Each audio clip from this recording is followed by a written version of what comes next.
It says he has a. I didn't realize that. Okay, great. Thank you. Can I just take this?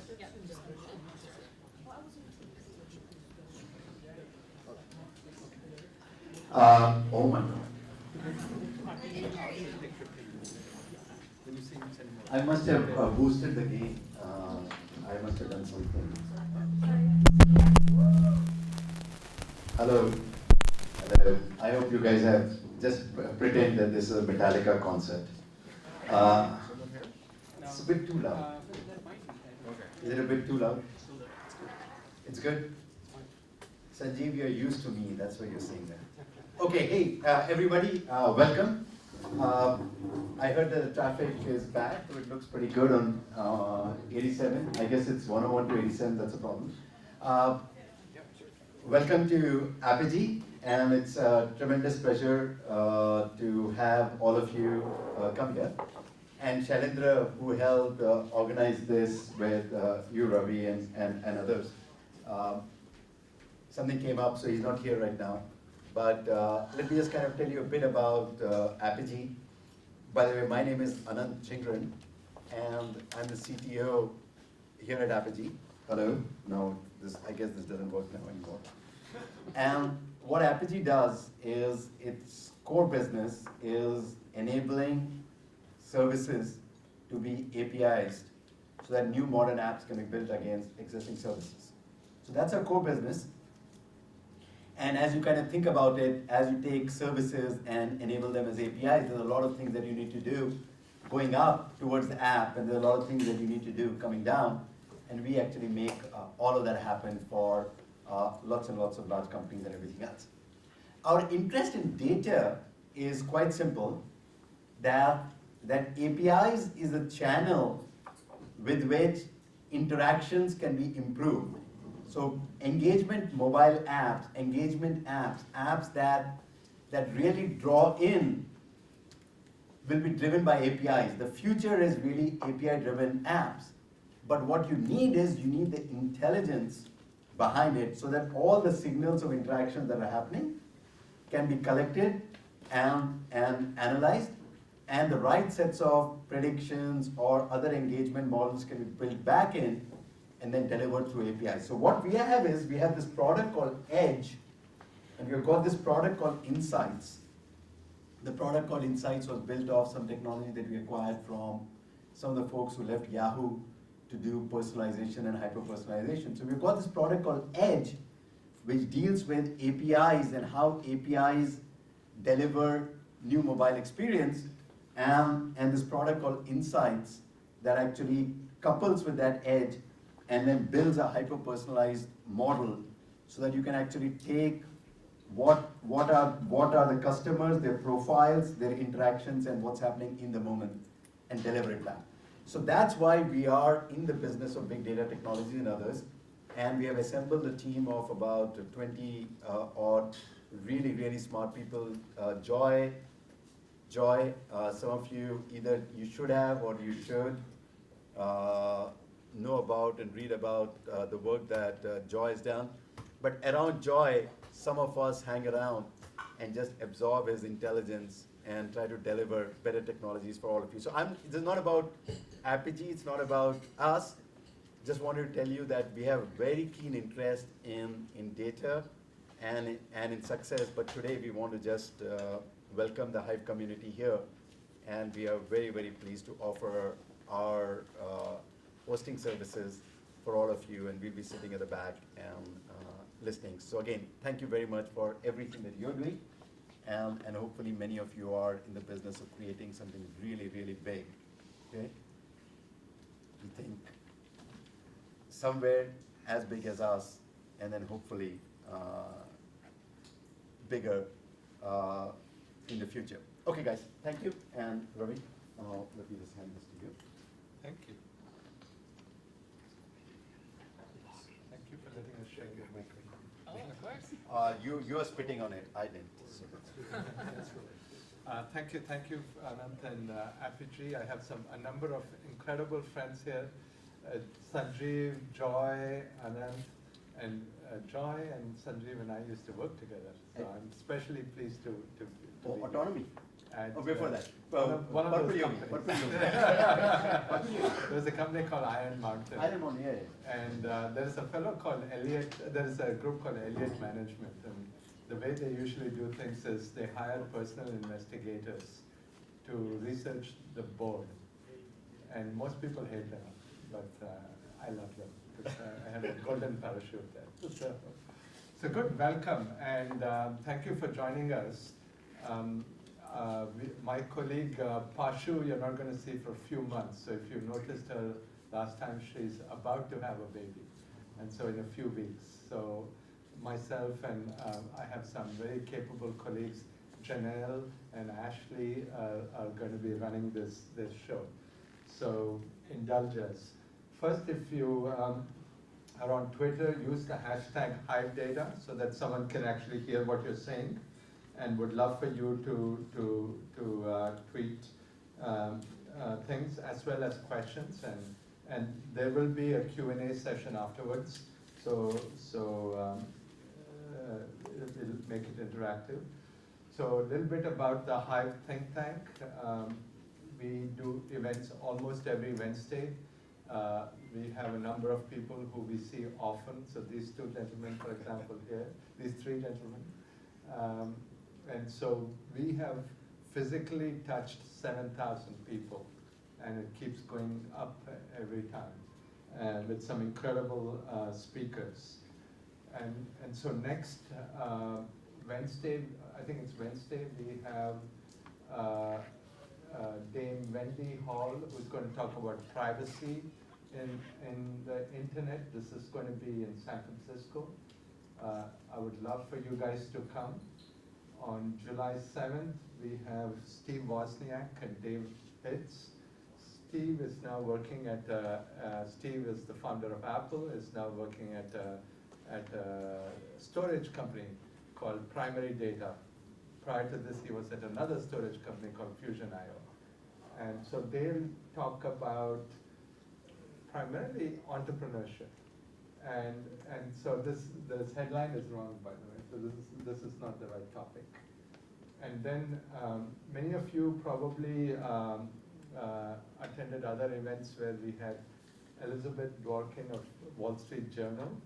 And so she's going to be hosting an event on big data and dating. And that's going to be in the city also. We'd love to thank our sponsors who have funded this whole event, and thank you Apogee for making this happen, as well as our partners here. A little bit about the Hive. So we are a fund focused on early stage and help incubate and launch companies that are leveraging data. And we tend to focus on three segments: IoT, online, and enterprise. And those are some of our companies. Two of them are no longer with us, Kosei and Deep Forest Media, because they belong to other companies now. But you can see it's across a range of different areas. And so with that, I'm excited to welcome Piotr. I hope I didn't mangle your name. And so this is the second in a series of events on deep learning. And Mohan, our CTO, where's Mohan? Mohan, our CTO, has had a long-standing relationship with a number of the key executives of your company. And so welcome, and we look forward to a great event. All right, I'll take that microphone. So hold your questions till later, because he's going to put aside some time for questions.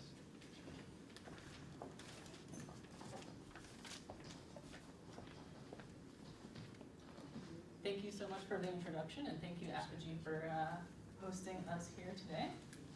So, today I'll be talking about, let's see, we have some issues. Okay, can we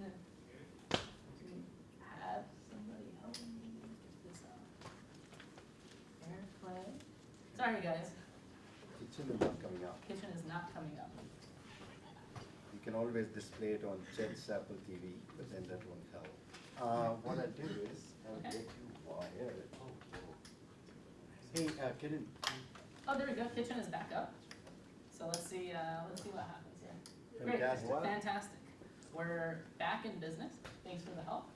Okay, so today I'll be talking about making deep learning easy with new features. Deep learning has made a big splash in the machine learning community over the past several years, but it's fairly complex, so my goal today is to simplify that a little bit.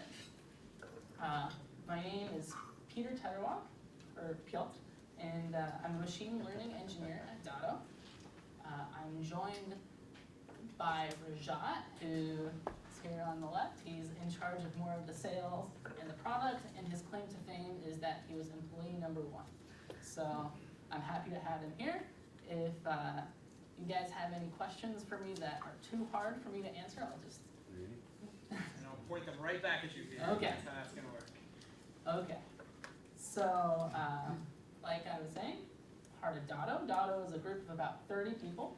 We have an office in Seattle, and we're working on a product called GraphLab Create. GraphLab Create roughly tries to simplify the production ML pipeline. So deploying machine learning basically involves several steps. First, data engineering. Then, once you have the data in some manageable format, you perform some sort of algorithmic transformation on it. And then once you have a learned model, you deploy it. So we're all about making that process as frictionless as possible. Okay. So one of the machine learning models that we support, and one of our main toolkits, is deep learning.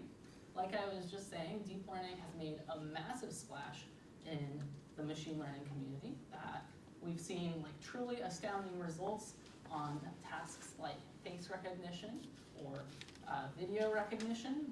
We've even had people at Google DeepMind having deep learning algorithms play video games better than humans do.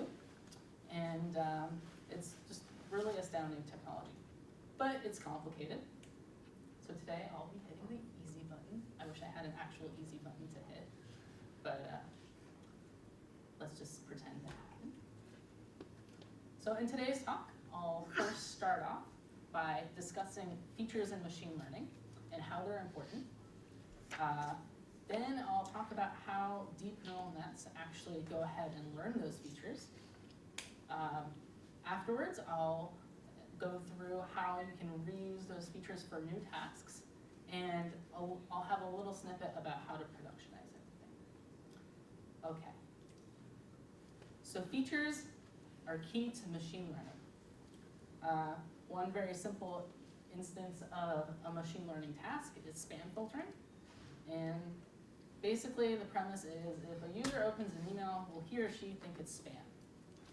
And so that you have some input X, which might be the text of the email or the information of the user who's opening the email or who the email is coming from. Try to plug it into a model, and this machine learning algorithm or model is supposed to tell you whether it's spam or not. So the output would be the probability of it being spam or not. The problem is, how do you take this unstructured data, like just a body of text, and put it into a machine learning model?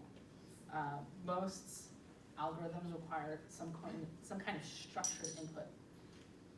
And so that's where feature engineering comes in. And in layman's terms, it's basically the painful black art of transforming these raw inputs into useful inputs.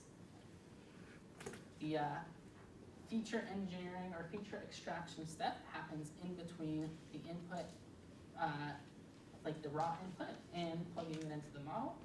And it can be as simple as just pulling out important words, or it can be something like transforming a vector input into something that's more tangible for the model.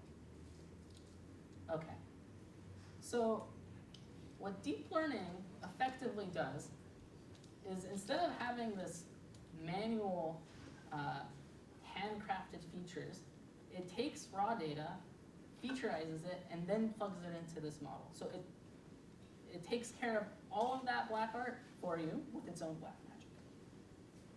Great. So just to understand what makes a good feature, I'll talk a little bit about linear classifiers. Basically, a linear classifier takes some feature space where data points are embedded and tries to draw a line between data points of class A and data points of class B. The key thing, though, is with a linear classifier, you can only draw a straight line. So if, for instance, the positives and the negatives here were more intertangled, you would not be able to draw that line and the classifier would not work well. So most common classifiers are linear classifiers. Logistic regression is a linear classifier, as are SVMs. And in fact, even the final output layer of a neural network is effectively just a linear classifier. So what are some things that a linear classifier can represent? Well, one thing is a logical AND function. So on the y-axis, we have the value of one Boolean variable. On the x-axis, we have the value of another Boolean variable. And only when the two are both 1, you have a positive result. And so you can draw a straight line between positive and negative results. Very similarly, you can have a simple linear classifier represent the OR function. But here's an example of something that a linear classifier cannot represent. Excuse me. It's the XOR function. So in the XOR function, the value is only true if either one Boolean input or the other is positive, but not of both. And so you need a nonlinear feature transformation to make this tractable for a linear classifier. Here's a nice graphical representation of that. Basically, you're taking the space, the original space, and taking the points in it and putting it in a new space where you can, in fact, draw a line between the positive and negative examples. So let's go through how one might do that. Before we start, let's take a moment and walk through how you can represent a linear classifier with a graph. So on the left, we have an input vector that's d-dimensional. On the right, we have just an output value. And the way a linear classifier works is for each element of the input vector, you multiply it by some learned weight, you sum everything together, and you threshold it. So for instance, if the n value is greater than 0, you can say that it's classified as class A. If it's less than 0, classified as class B. So here's the nice graphical representation. You multiply the first element of the input vector by some weight W1, the next by W2, so on and so on until WD. And then at the end, you add a bias term, which is just the input of 1 multiplied by some learned weight. And what that allows you to do is transform or translate the line of the decision boundary in the so that it doesn't have to cross the origin. Okay, so with this graphical representation, let's go back to our ORs and our ANDs, our fun Boolean algebra. And so on the left, we have x1 is one Boolean variable, x2 is the other Boolean variable, and the bias is 1. So basically, here, as long as one of either x1 or x2 are true, represented by the value 1, the final value of y will be greater than 0, and so the final output will be classified as a true example. Similarly, for the AND function, you can do the same thing. And instead, though, the bias weight has a value of negative 1.5, and that's so that only when both x1 and x2 are true can you have a true outcome. And so now we can get back to solving the XOR problem. So if you remember your Boolean algebra days, XOR can be represented as a combinations of ORs, ANDs, and NOTs. And so let's do that here. So our first half of the term, or first half of the equation will represent as Z1. To the right of the OR, we'll have Z2. And let's represent those graphically. So now we have Z1. It's very similar to what we were just looking at. The only difference is that the weight going to the X2 is -1 instead of a 1, and that's because of the knot. So very similar thing for the right-hand side. And then, this is very important. You actually have to perform the thresholding in this middle layer for anything to work. That's because ultimately, if you don't perform this thresholding, everything reduces to a linear combination of the inputs. But okay, we finally performed the OR, and we have solved the XOR problem. And this is a nice, so the first half of this graphical model is just embedding this original input space into a space where the OR can actually discriminate between the true and the false. And I don't know if this looks like it relates to a neural network to you, but it's very similar. In fact, this is what a neural network looks like. The differences are that instead of a thresholding activation function, typically you have something like a sigmoid function or a hyperbolic tangent or a rectified linear unit, and that's so that you can have, that's because step functions aren't differentiable. And so when you're actually learning the weights, you have to be able to differentiate the function. Now, one important thing is that when you're training a neural net, I'm going to go back one slide, what's actually happening is you're providing the input on the left, and you're providing a target output, and instead of thinking of these values of the weights in your head, the neural net, the algorithm actually learns those weights. Okay. So there's a few neat things about neural nets.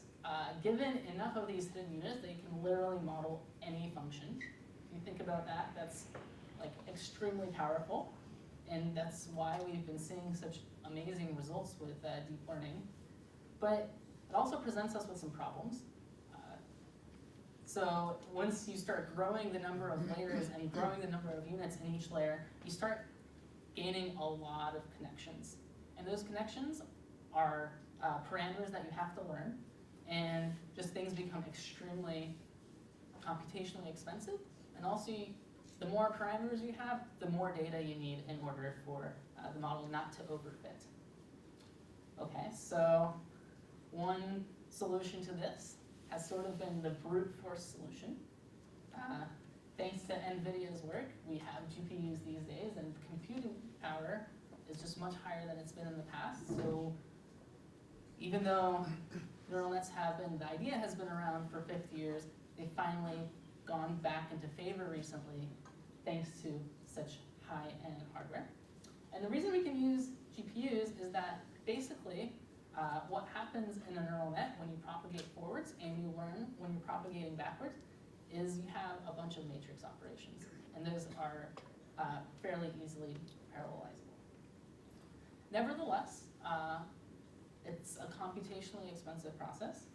Things take on the order of days. If you had all fully connected layers and you had extremely deep networks, they could take even longer. And of course, the NVIDIA GPU solution doesn't even touch the problem of overfitting not enough data. So one thing you can do is you can use a convolutional neural network. And the key observation here is if you have structured data in input, like an image, even if you manage to train a network with fully connected units, many of the units will end up having a value of 0. So you're kind of wasting computation power on learning of things that don't matter. So you can basically limit connections to a local neighborhood. So that's good. We've removed some edges and therefore simplified both the model and decreased the computation time. But we can do a little bit better. We can in fact tie the edge weights of some of these layers. So in this case, the red connections represent one edge weight, the blue represent another, and the green represent a third. So this boils down to having a little kernel moving around the input layer and filling out the output layer. And this acts as a detector. It can be a detector of edges. In this case, this is one-dimensional, so maybe it's easy to think of just like a time series. Maybe you're just looking for patterns in a time series. And look, we've reduced the number of edge connections from 15 to 3, and that's pretty good. Okay, so here's a little animation of how convolution works in 2 dimensions. You have a little kernel of weights moving around an input image, and you can sort of imagine it looking for something like a face or an edge or a particular texture or something. Great. So another type of layer that often follows convolution layers are pooling layers. Pooling layers basically take a neighborhood of inputs and reduce them to one value. Typically, it's max pooling that's done, so you reduce it to the maximum value in the neighborhood. And what this accomplishes is it encodes a spatial, a robustness to spatial variance in the input. So let's say you have, you're looking to detect faces, but it doesn't matter exactly where in the image the face is, it's still a face. And even if the highest activation is a little to the left or a little to the right, with this pooling layer, you always just pick up the maximum value. And so the output ends up being the same. Another thing that this accomplishes is if you stack convolution layers, pooling layers, and then convolution layers on top of that again, you get this effect of zooming out. So at first you may be looking for edges in an image, maybe corners, and then as you zoom out, you might start looking at things at a larger scale. I don't know, maybe like if you're trying to detect cars, maybe you're looking at wheels, and then you zoom out even more, and maybe you're looking at car bodies or something. Okay, so it's not changing. Let's see. Okay, any suggestions? Crossing my fingers? Okay, that's a good point.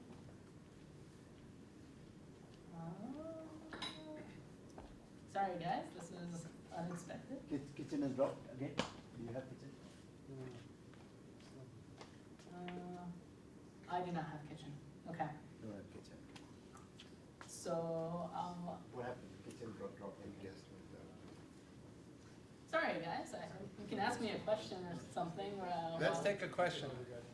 Yes, I'm just wondering the way convolution work. Uh-huh. When you are learning the structure, I mean, it's learn or you hardwire it. Because the picture is showing that you can have a layer of convolution, then you have another layer, then you set it up. So that's how did you know how to build that kind of structure? Yeah. Right, so that's part of the black magic, and that's one of the challenges of deep learning, is what kind of model architecture you want to use, how often you want to, how you want to stack the layers, and what size they have to be. And typically, the way you do it is you sort of go to the nearest problem that's similar to your domain. You sort of see what network architecture somebody else has used, and you sort of start playing with it, so you have a starting point. Yeah. Okay. The way you learn is like you learn one layer at a time, or you learn multiple layer at a time. You go from the input layer, go to every layer, then you the propagation, then you come back. Yeah, Or you so- do like this and this and this. Yeah. So basically, you set the network architecture beforehand, and you sort of think of what makes sense. In most cases, you have 2 or 3 layers of alternating convolution and pooling, and then you initialize the weights if you're starting from scratch randomly, and then you forward propagate fully. So you take an input, and with these random weights, you sort of see what kind of error you get. And then with that error, you can actually calculate at each layer the derivative of the error at that layer relative to the weight. So you have a gradient step update for the weight. So the training algorithm is stochastic gradient descent. Okay, we seem to be back in business here, so I think we'll hold off on any further questions until the end. Aha, magic. Okay, so here we have our pooling layer. And as you can see, there's a little kernel. Once again, this is very similar to convolution that moves around the input. And it reduces the value of each neighborhood to one value. And so this is what a fairly prototypical final network looks like. This may be a bit hard to decipher, but basically at the beginning you have an input, then you have a convolution layer, a max pooling layer, convolution, X pooling, some more convolution. And then at the end, to just sort of glue everything together, you have fully connected layers. Okay. So one application area where deep learning has certainly made a huge splash is within computer vision. And so I'm going to spend a little bit of time talking about how neural nets work for computer vision. Great. So earlier we were discussing how important features are for just general machine learning. For images and computer vision, it's even more important. So imagine trying to classify the image on the left here, but without any features. And let's say I just give you a vector of several 100,000 pixel values, and you would have a hard time telling what it was. You'd have a hard time discriminating if it's a face or something else.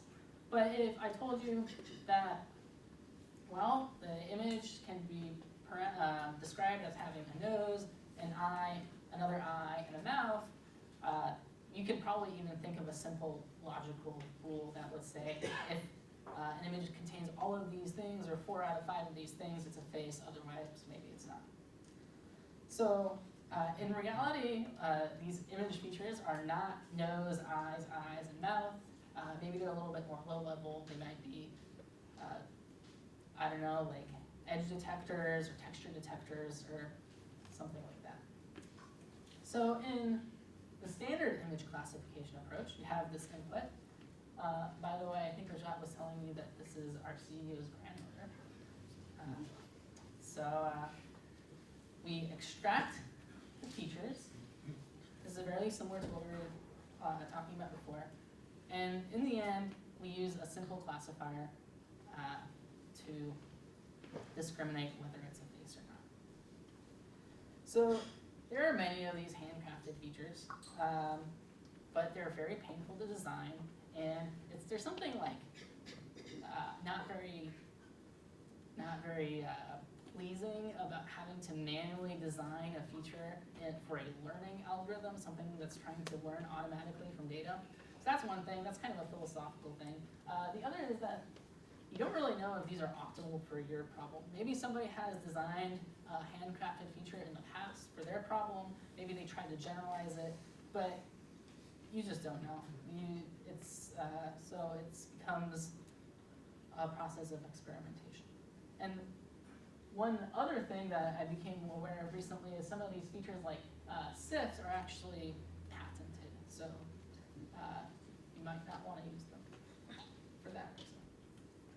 But this begs the question, like previously we replaced the process of extracting or of featureizing input with just a neural network. Can we do the same here? Can we learn the features from the data? And the answer, of course, is yes. So basically what you end up learning is at the beginning, in the earlier layers, you end up learning features that are like edge detectors. Then the network assembles these edges into, in this case, things like facial features. So eyebrows, I guess mouths, noses, etc. And it assembles those facial features into faces. And so the results of this are actually quite astounding. They're very good. Here's some sample results. In a traffic sign detection data set, deep learning models, these neural networks, get 99.2% accuracy. In house number recognition, they get 94% accuracy. And the one network that made the biggest splash of all was for the ImageNet challenge in 2012. Alex Krzyzewski and company entered the ImageNet challenge. The ImageNet challenge is basically a competition where you have 1.2 million training images and divided into 1,000 classes. And the goal is to learn a classifier which best classifies these images. Now, the remarkable thing about these images is that they're just natural images taken from the web. There has probably been some cleaning of them, but they're fairly, they're not artificial. It's not a toy data set. It might be, it's not too far off from what you would take with your own camera. Is that the one that Baidu was? Yes. That's the one. Yes, so Baidu made big headlines recently by cheating on this competition, but I don't really know the details on this, so I'm not going to comment any further. Okay, so from that year, Alex Krzyzewski's group was the only one that used neural nets, and you can see in both a classification and a detection task how much lower their error bars are. So on the left-hand side, if you don't see, the y-axis is error, so a lower bar is better. So these results are truly remarkable. Since then, the neural networks have gotten even better. In fact, on this ImageNet challenge, it is now possible for one of these neural nets to beat human performance. Now, how you gauge human performance is a little suspect, in my opinion. They basically gave the ImageNet